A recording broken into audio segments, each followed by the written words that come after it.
Um, when we left Europe after the referendum, Yes. Europe imposed on the UK a particularly tough, rigid deal that has stunted growth in the UK and, threatened our defences as well. I would rather be... All right, here's what happens when confidence runs headfirst into cold, hard facts. And spoiler alert, it doesn't end well. Before we dive into the full story, comment where you're watching from and don't forget to like and subscribe so you don't miss the next one. In this clip, you're about to hear a caller step up, dial in, and attempt to defend Donald Trump with full conviction. Talking points locked in, confidence turned all the way up. But what he clearly didn't prepare for was a host who actually came equipped with facts, context, and the kind of pushback that doesn't just challenge your argument, it completely unravels it in real time. And that's exactly what makes this exchange so interesting. Because this isn't just a disagreement. This is what happens when a narrative gets tested, when bold claims are forced to stand on actual evidence instead of repetition. The caller walks in thinking he's about to make a solid case, but very quickly, you start to see the cracks form. So as we go through this, pay attention not just to what's being said, but how it holds up under pressure. Because by the end of this, it becomes very clear who came prepared and who absolutely did not. Let's get into it. When we left Europe after the referendum, Yes. Europe imposed on the UK a particularly tough, rigid deal that has stunted growth in the UK and, threatened our defences as well. I would rather be allied. Trump's 3.5 years left of his tenancy and then he's gone. Well, there's some dispute over that, isn't there? There are suggestions that he might refuse to move. We don't know what will happen, but certainly, my problem with people saying he definitely will call another election and it will be free and fair and everything will be fine is that everybody who said that the fears about Trump were exaggerated at the beginning of his second term have been proved wrong. He's been worse, if anything, than people feared. So we do have to consider that possibility, don't we? Well, is he worse? I mean, I think we could learn a few lessons here from Trump. Not everything he's doing, obviously, is correct, but he is putting his country first, and he's doing the things. Why should he be propping up NATO with funds disproportionate to the other contributors? Well, hang on. But we're talking about the silencing of journalists. We're talking about threatening of academic institutions, the closing down of the Department for Education, thousands of people losing their jobs through these swinging cuts, thousands of people losing millions of people losing their social security. How is that good for America? Why should the government and taxpayers be paying for people who aren't doing a job? Why should the department? We're closing down the NHS thing here because there's a doubling of duties and we're wasting money. Well, we're not closing down the Department of Education, though, are we? We want people to be educated to a high standard.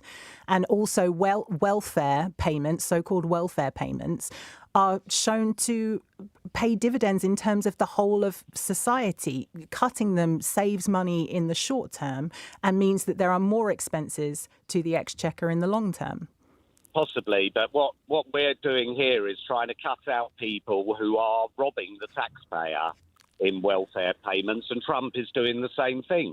He's just not prepared to pay people who are freeloaders. I don't think that you understand the extent to which Trump is eroding the very fabric of democracy and becoming an authoritarian. I'm not as clever as you.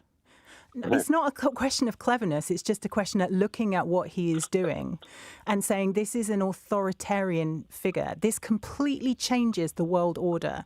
America was supposed to be the leader of the free world, and we were supposed to be allied with them, and Europe was supposed to be allied with them. And that has been the case since the end of World War II.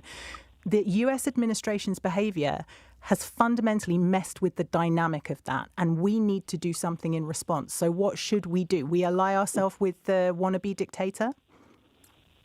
I think I would rather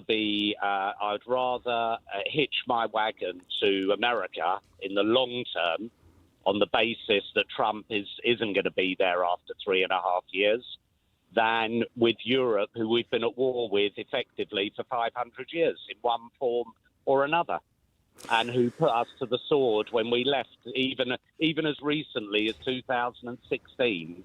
They've been Well, I unbelievably take issue harsh. with your framing of that. They were very clear that there was only one type of Brexit deal that was feasible, and that would be disadvantageous to the UK.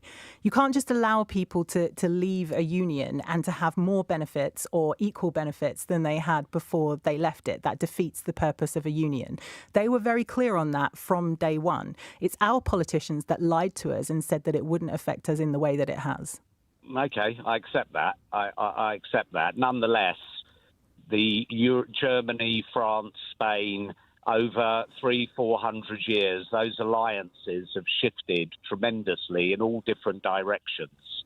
And as I say, I would feel more secure in England with America as my security blanket than Europe as my security blanket. And what about even if we were able to obtain some favour from Donald Trump, what about the fact that he famously turns on a sixpence, listens most to the last person who was in his ear, changes his mind at the last minute? What about the instability that brings about?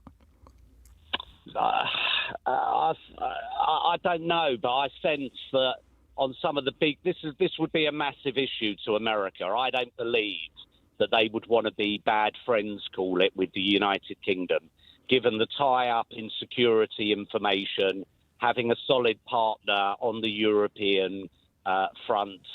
I think it's a special relationship, and Trump, I think he loved it when Keir Starmer pulled out a letter from the King, didn't he? But then went on to slap tariffs on our steel, so it obviously didn't mean that much to him, did it? Well, we're putting VAT on all of his products. We're putting tariffs on his products. So, again, in retaliation. Things are changing so quickly. I hear what you're saying, Spencer, and thank you for your call, and thank you for making your... There is a lot to unpack from that exchange.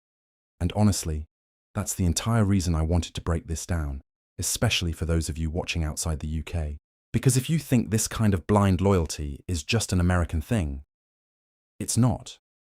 You've got the exact same phenomenon happening here in the UK. Different accent, same script, people repeating talking points word for word, defending positions they can't actually justify the moment they're challenged. And you heard it yourself. This caller came in confident, trying to stack point after point, but the second those points were tested, they started falling apart. And what happens next is always the giveaway, the backtracking, the, yeah, you're right, the, you probably know more than me. It's like watching the argument collapse in real time. Now, credit where it's due, the host handled that perfectly. Calm, precise, and just systematically dismantling every weak claim with actual facts. No shouting, no chaos, just clarity. And that's exactly what exposes arguments that were never built on solid ground to begin with. Because here's the bigger issue. When people treat political rhetoric like unquestionable truth, without yassing it, without challenging it, it spreads fast, and it sticks. And that's how misinformation gains traction on both sides of the Atlantic. So yeah, we need more conversations like this. More moments where claims are actually tested instead of just repeated. Let me know what you think about this exchange down below. And if you're into this kind of breakdown, real-time analysis, outside perspective on US politics, make sure you stick around.